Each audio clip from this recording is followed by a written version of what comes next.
Bonjour à tous, j'espère que vous allez tous très bien, je vous souhaite la bienvenue dans ma première vidéo. Je vais essayer de faire assez court en ce qui concerne la parenthèse d'introduction, même si me connaissant ce sera sûrement pas le cas. Je vous dirai simplement que moi c'est Neo Kaimo, ou Neo pour les intimes, que c'est un plaisir de pouvoir divaguer librement sur des sujets qui me passionnent en votre compagnie, et surtout que j'ai pas du tout envie d'enfermer ce que je vais vous dire dans un concept précis et codifié, et que j'adapterai le format des vidéos au sujet.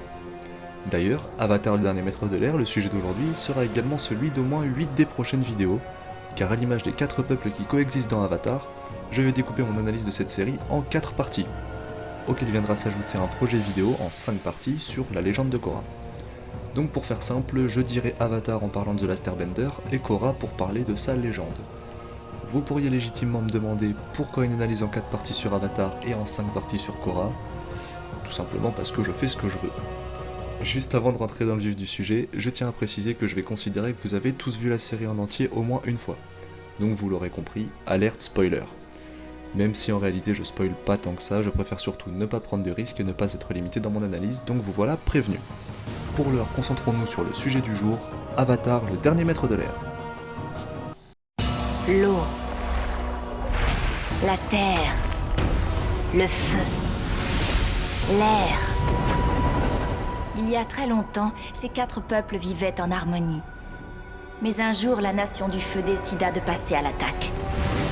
Seul l'Avatar, maître de ces 4 éléments, pouvait mettre fin à la guerre. Mais juste au moment où on avait besoin de lui, il disparut. 100 ans plus tard, mon frère et moi avons découvert le nouvel Avatar, un fils de l'air appelé Aang. Et même si sa maîtrise de l'air est exceptionnelle, il a encore beaucoup à apprendre avant de pouvoir sauver qui que ce soit. Mais je suis certaine que Aang peut sauver le monde.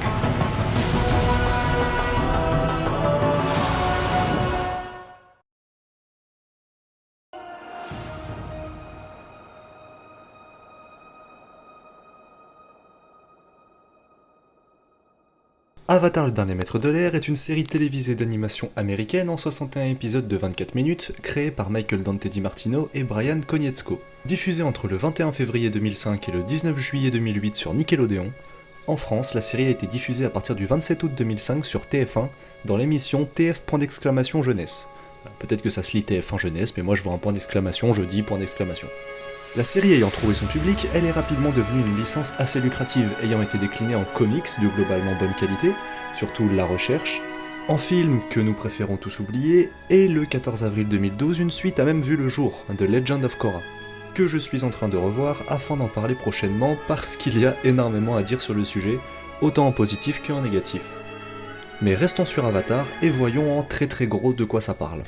Prisonnier de la glace depuis 100 ans, Aang, maître de l'air âgé de 12 ans, sera accidentellement libéré par Sokka et Katara, 2 jeunes gens de la tribu de l'eau au tempérament bien marqué. Il s'avère que Aang a une destinée hors du commun, il est l'Avatar. Un être élu dont la mission est non seulement de maintenir l'équilibre entre les 4 peuples, les tribus de l'eau, le royaume de la terre, la nation du feu et les nomades de l'air, mais également de servir de pont entre le monde physique et celui des esprits.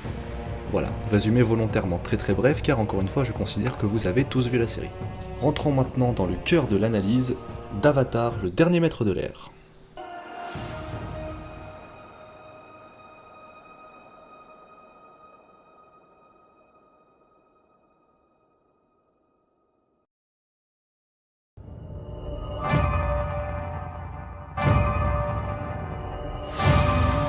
Déjà, ce qui frappe dès la première saison, c'est cette impression de rentrer dans un univers déjà bien établi, avec des règles, différentes factions, et même une guerre centenaire ayant fait de gros dégâts. Tout ceci nous fait sentir d'emblée que cette série ne compte pas se contenter de poser un décor dans lequel les personnages pourraient évoluer, mais bien de dépeindre une fresque épique, oscillant entre légendes folkloriques typiquement asiatiques, comme l'histoire d'amour entre Oma et Shu, guerre mondiale aux allures de mission suicide démarrée par un empire outrecuidant, et péripéties à la morale bon enfant, souvent porteurs de messages d'espoir, d'amitié ou de rédemption, surtout concernant le personnage de Zuko. Sans pour autant oublier de rire un bon coup, oui cette série est vraiment hilarante. Et pour que les spectateurs se familiarisent avec un univers complètement inédit, il y a selon moi 2 facteurs majeurs qui vont être déterminants. Il y a le world building et l'exposition. C'est le mariage de ces 2 éléments qui amène à des résultats. En effet, l'immersion, la soif de découverte voire la fascination pour un univers, en bref ce qui relève des sentiments provoqués par l'œuvre, ne sont que l'aboutissement d'un bon world building et d'une exposition intelligente, Oui, car j'ai souvent entendu des phrases du style « En analysant en profondeur les codes de réalisation ou d'écriture, tu te détaches émotionnellement de l'œuvre ». Enfin, je paraphrase, mais en gros c'est l'idée. Ceci sous-entend que la technique et les émotions sont deux prismes différents par lesquels voir une même œuvre, et qu'il faut, entre guillemets, choisir son camp. Ce qui est, à mon sens, totalement faux. Dans ce genre de domaine artistique, que ce soit le cinéma, la littérature, l'animation, la photo, le dessin, la sculpture, tous les domaines artistiques, les émotions passent par la technique. L'univers de Matrix ne semblerait pas si criant de réalisme et les combats ne seraient pas si cool si Lily et Lana Wachowski n'étaient pas des génies de la réalisation qui, profitant de la révolution des effets spéciaux amorcée entre autres par le Jurassic Park de Spielberg, se sont permises de métamorphoser la mise en scène pour l'adapter à ce qu'elles voulaient raconter. Elles ont parfaitement maîtrisé et allié tout ce qui fait un film pour en arriver à une trilogie de chefs-d'œuvre mêlant habilement divertissement et grandes questions philosophiques. Et l'univers d'Avatar ne serait pas si palpable si Michael Dante DiMartino et Brian Konietzko n'avaient pas fait montre d'une approche toute particulière de l'exposition et d'un world-building aussi méticuleux. Donc voyons tout cela en détail, en commençant à l'envers, parce que je fais toujours ce que je veux, par l'exposition. Déjà, pourquoi l'exposition en premier, mais sérieusement cette fois ? Eh bien parce que si l'on considère que l'immersion est le résultat final, l'exposition est l'étape intermédiaire. En effet, l'exposition est un moyen de faire parvenir ce que tu as construit pendant le world building, elle n'est véritablement qu'une passerelle. Très importante certes, mais une passerelle. Et je trouve ça très intéressant de remonter le fil de la création d'une œuvre dans ce sens-là, car c'est le point de vue d'un spectateur lambda. Le spectateur voit la série et est d'abord frappé d'émotion avant même de comprendre pourquoi. C'est une réaction primitive. Et je trouve ça vraiment fascinant d'essayer de saisir les mécanismes qui déclenchent ce genre de réaction. Car mieux comprendre les mécanismes qui déclenchent nos émotions revient à mieux se connaître soi-même. Et ça c'est beau. Oui, je viens de dire que comprendre le processus créatif d'une œuvre qu'on aime revient à en apprendre plus sur sa propre personne. Ça peut sembler exagéré, mais je le crois sincèrement. Donc maintenant que j'ai bien divagué comme il faut, rentrons dans le vif du sujet, l'exposition. Déjà, il y a plusieurs écoles. L'école que j'appellerais l'école Bleach, ou Reborn ou Naruto, c'est vous qui voyez, qui fait le choix de prendre un protagoniste, en l'occurrence Ichigo Kurosaki, à qui son propre monde est totalement inconnu. Enfin, plus exactement, ce qui ne relève pas de l'évidence pour les spectateurs, comme la vie au lycée ou la vie de famille, devra être expliqué à Ichigo, permettant ainsi d'exposer tous les tenants et les aboutissants de l'univers aux spectateurs, et se permet même un double effet qui se coule, puisqu'en apprenant en même temps que le personnage, on se rapproche de lui émotionnellement et psychologiquement. On est beaucoup mieux connecté à ce qu'il ressent. Et la seconde école, l'école Nanatsu no Taizai, ça me fait un peu chier de parler de ce manga, mais c'est le meilleur exemple que j'ai. Une école dans laquelle le protagoniste est un vieux de la vieille. En effet, Meliodas connaît les rouages de son monde sur le bout des doigts. Et si on observe Avatar, on s'aperçoit qu'il fait du mi-temps dans les deux écoles. J'aimerais pas avoir son emploi du temps. Je plaisante. En effet, Aang a beau avoir en réalité 112 ans et connaître beaucoup de choses que ses amis ignorent, il est le dernier escapé d'un temps révolu. Ses connaissances sont non seulement d'une autre époque, mais aussi déterminées par son âge. Aang, malgré son ancienneté, est resté gelé sous l'eau pendant 100 piges, il a donc physiquement et psychologiquement les mécanismes d'un enfant de 12 ans. Il a beau connaître de la cité d'Omashu, tout ce qu'il a marqué c'est comment avec son ami Bumi, il chiait littéralement à la gueule de l'ordre public en faisant du toboggan sur les voies de transport. Et tout ce que je viens d'évoquer, la fusion parfaite de ces deux écoles majeures mais loin d'être unique, a été maîtrisé avec une telle rigueur que c'est presque déplacé. Attention, c'est du génie, hein, mais dans une série Nickelodeon de 2005, c'est plus qu'inattendu. Tenant compte de ceci, c'est assez difficile de faire de l'exposition efficace au travers de Aang. Ce sera donc à Sokka et Katara de nous introduire à cet univers au travers de leurs dialogues, sans pour autant qu'ils paraissent forcés. Pourquoi chaque fois que tu joues avec ton eau magique, il faut toujours que ce soit moi qui finisse trempé jusqu'aux os? Ce n'est pas de la magie, je te l'ai dit 100 fois, c'est la maîtrise de l'eau. Oui, je sais, c'est un art ancestral propre à notre culture, bla bla bla. Tout ce que je veux dire, c'est que si j'avais des pouvoirs bizarres, je garderais mes loufoqueries pour moi. Quoi? Tu me traites de loufoque, c'est ça? Ce n'est pourtant pas moi qui me prends pour un super athlète chaque fois que j'aperçois mon reflet dans l'eau. En effet, on sent bien que c'est un frère et une sœur qui se chamaillent et non pas des personnages fonctions qui nous expliquent les 5 premières lignes du scénario. Et tous ces efforts rendent cette série très agréable à regarder, à tous les niveaux. C'est à la fois un divertissement de qualité et une œuvre abordant des thèmes forts avec des personnages développés. Car oui, une série pour enfants qui ne prend pas les enfants pour des cons et leur donne matière à réfléchir tout en leur apportant du divertissement, c'est trop rare et ça mérite d'être souligné. Tout ça pour dire que malgré des décisions artistiques qui semblent de prime abord ne pas être faites pour faciliter l'immersion du spectateur dans l'univers, il opère une sorte de magie. En fait, l'équilibre entre pas trop en dire et merde c'est de l'exposition quand même, équilibre dans lequel réside souvent le secret d'une exposition réussie, est tellement parfait que ça donne une espèce de puzzle brumeux. On parcourt le monde de village en village, au travers des différentes nations, et au terme du voyage, on a le sentiment d'avoir énormément découvert, mais tout en gardant ce sentiment de flou. Et parvenir à maintenir la curiosité du spectateur à ce point, tout en la satisfaisant à ce point, je suis désolé, mais ce n'est clairement pas ce qu'on s'attend à voir dans une série Nickelodeon de 2005.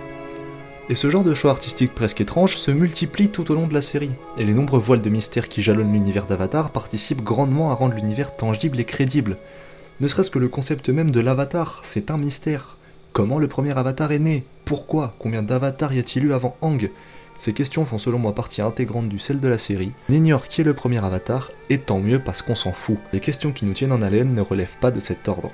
On est bien plus préoccupé par Zuko, sa relation avec son oncle, son arc de rédemption, sa sœur folle, Aang et sa quête, sa relation avec tout son groupe, etc., etc.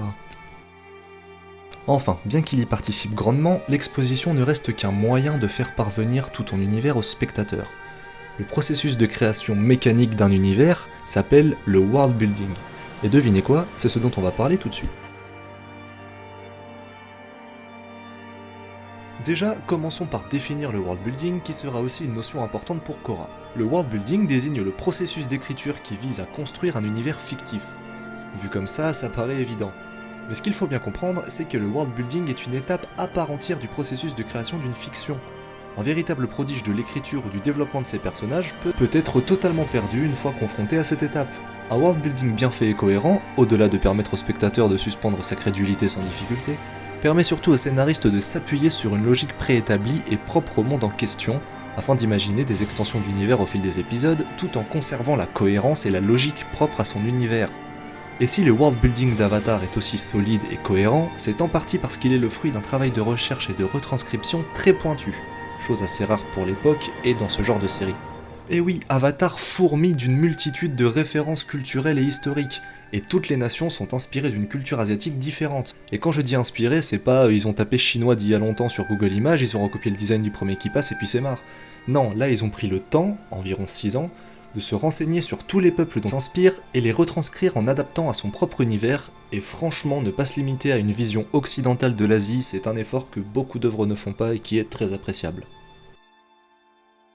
Les nomades de l'air semblent grandement inspirés des moines bouddhistes Vajrayana, moines tibétains ou bhoutanais hautement pacifistes et spirituels. En effet, les maîtres de l'air portent des robes monastiques traditionnelles mêlées aux tenues des moines Shaolin, ce qui laisse une grande liberté de mouvement, parfaitement adéquate avec la maîtrise de l'air. Les inspirations sont assez évidentes, d'autant que Aang est littéralement le Dalai Lama. Vous savez, un moine sage et pacifiste qui se réincarne, l'avatar quoi.